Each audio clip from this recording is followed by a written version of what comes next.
We all need a bathroom break real quick, guys. No, Wait, no, want let's me- go you ahead want and me to do weather, weather. or you guys Let's can go do do the weather. Let's do weather, and Jay will. Yeah, Jay. We're gonna go to do I think weather. That was a little bit of a TMI moment. Sorry. I'll do weather. You guys use the bathroom. Thank you. Here with the work week weather, ladies and gentlemen, Jason Solis. Good morning, Jason. All right, and on that wonderfully appropriate segue, we're going to bring in Paul Stanko, our buddy from the National Weather Service, who has his eyes in the skies, quite literally, figuring out what is going on with the weather. Paul, good afternoon, or good morning, I should say. I know you've probably been up knowing the shifts over there. I believe you've been working the night shift and everything. So good morning and half a day to you and your crew. Morning and half a day, yeah, nearing the end of a 10-hour night shift. Oh boy. Does Feeling a little the punchy time go myself. by fast when you're analyzing these charts and obviously you guys are very well trained and everything like that, but when you're tracking weather systems, whether they pose an immediate threat or it's typical island weather and everything like that, does the time go by quickly? It goes by more quickly if there's something big going on. It can start to drag if it's just everyday stuff. Okay, yeah, because I've known some people that were like stockbrokers, like right on the trading floor and everything like that, and they said like before you know it, like a 7-hour trading period is like over in a heartbeat. It could do that if it was an exciting day. Yeah. Big changes. Well, when you love what you do, like it's never like work and everything. That too. All right. So That's as far as factual. what you guys have been tracking, what have you got looking on? How does the weather outside look? Well, right now, we've just got a few little troughs coming by, and a trough just means a wiggle in the winds. And then there's a upper level trough way up in the air that's north of us, and that is enhancing a few of them. And so that's where we're getting our occasional thunderstorms from.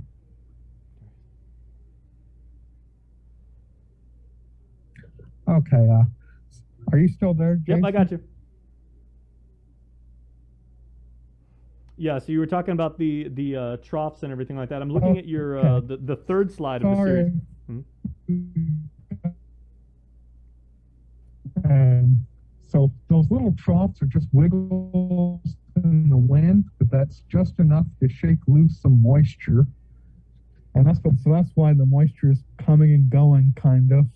And that's what we're trying to do in this case, is just time those comings and goings. And that can get pretty tricky. And especially when you're trying to time whether or not there's any thunder. Mm-hmm. And what again is, because I know like the old rule that we used to pass around like in elementary school was is it when you see lightning you count a certain number, you do 1 Mississippi, 2 Mississippi, and then when the thunder hits, or is it when thunder and then you hit like the lightning, and that's how you can tell how intense the conditions are? Well, that rule works as a rule of thumb because the speed of light is a lot faster than the speed of sound. Mm. So you can treat the speed of the lightning that you see as being basically instantaneous. I mean, there is a time delay, but it's so short you won't even notice. However, the speed of sound being quite a bit lower, you can use that delay to figure out how far the lightning was away from you. Mm-hmm. So that's why the rule works. Okay, so we can kind of use that as good like at home armchair meteorologist, right? Yeah, it works as a good rule of thumb. If our systems aren't working real well, we'll sometimes use that ourselves. So. Excellent. When you don't have a couple $1 million worth of super high tech federal grant computer equipment around you. I'm extremely jealous, by the way. Yeah. Okay. So Paul, good probably setup. the question that everybody wants to know now, out here on Guam, especially with all of our kids from pre-kindergarten through 12th grade having to stay home this weekend because school face-to-face learning has been suspended. Kids might be doing a little bit more errands around the house. Parents might say, come outside and let's do the yard together and everything like that. What are you projecting the conditions are going to be heading into the latter part of like this week? So if kids want to like maybe be out in the yard, or you might have like a family exercise session like out in the yard. Is that going to be possible? Well, Thursday and Friday should be fairly amenable. But Saturday and Sunday, the weather's going to be degenerating again as the next trough comes through and the upper level trough is still there. And so we're actually looking at the numerous showers being possible that time frame for the weekend itself. Okay, so weekdays should be pretty good. So if you need to do stuff like around the house and everything like that, get that done maybe during the weekdays. And then weekends, that's when you maybe want to make it a Netflix hangout family day. Yeah. And Thursday and Friday are probably going to be the best days for being outside. Mm-hmm. Okay, and since we are expecting showers, are these scattered showers, isolated showers? And kind of real quick though, can you kind of differentiate the two, because we use that term so often and everything? I think when you hear scattered versus isolated, which one is more severe? Okay, isolated says that about 10 to 20% of the area is going to get showered on. That's your estimate. And scattered means 30, 40, or 50% of the area is going to get showered. Mm-hmm. So that's definitely more showers. Okay. And numerous, which we have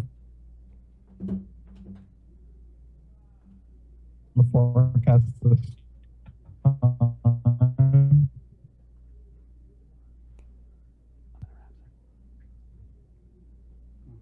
So it's definitely isolated is less, scattered is medium, and numerous a lot.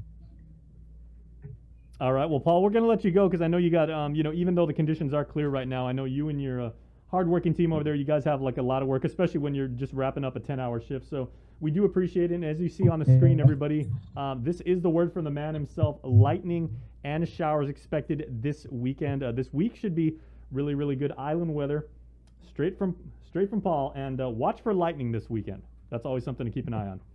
Paul, thank you, man. We appreciate it. Thank you, Jason. All right. Bye. Have a great day. Hey, have a wonderful day. All right, and we will take a break, and we're coming right back. Dr. Hoa Nguyen, our friend at American Medical Center, he is standing by, and that's coming up after this break. KUAM TV has been on the air for 65 years. 65 years of growing, changing, and adapting